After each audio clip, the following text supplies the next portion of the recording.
I want to agree that doping is a matter of, I would actually even call it a matter of national interest, a matter of strategic national interest.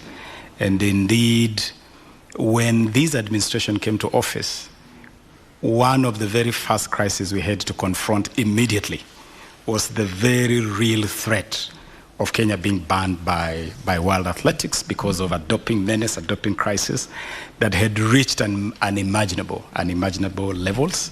And I'm glad that among our key success stories was that we engaged with World Athletics, the Athletics Integrity Unit, AIU, the World Anti-Doping Agency, WADA, and we were able to agree on an intervention plan. Indeed, among the very first measures we took in office was to host a multi-agency forum to agree on how to confront this plan. And we agreed on specific intervention measures. One of those measures was to put in place a multi-agency team to lead the anti-doping effort, which we have done. We have put together a team, and that team is actually led by a former elite athlete, Wesley Korir, who leads that team. We also committed significant funds, $5 million a year for the next 5 years, to help propel that. And therefore, we have a team. What we realized was that the previous war against doping was rather disjointed, and effort had not been made to join dots. Now we have a multi-agency team that brings together investigative bodies, NIS, DCI.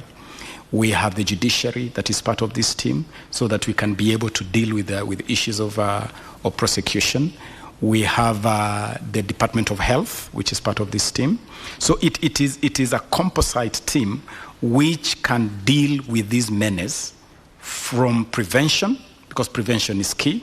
And by the way, for these athletes, arrest of, or rather nabbing an athlete is not very useful to the athlete. What is really useful is prevention. And so the significant investment has to be at that level of prevention, investigation.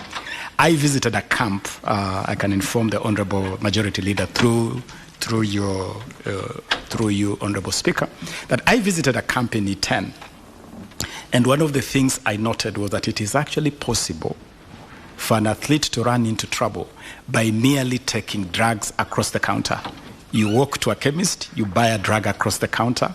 That drug may contain some elements which will actually ring bells, and you get into trouble with anti-doping bodies. And so I want to assure this House to have faith in the program we have put in place, the team, the multi-agency team we have put in place. It may have taken a bit of time, but remember the magnitude of the crisis we inherited. And it required a well-thought-out plan. Indeed, when the president of World Athletics, Lord Sebastian Coe, visited Kenya in January this year, he sympathized with us, and that is why World Athletics agreed with the plan that we put on the table. I want to assure the Honorable Majority Leader in this House that we'll definitely move with greater haste to roll out the program that we have put together under this plan, led by this multi-agency team.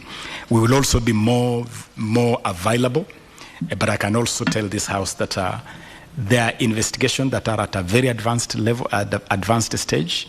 There are some cases that are at a very advanced stage, of course, for obvious reasons. I wouldn't divulge details. And so I believe that we are on a good course in our anti-doping war. And the mantra in the ministry today is zero tolerance to doping. That's the mantra that we are driving.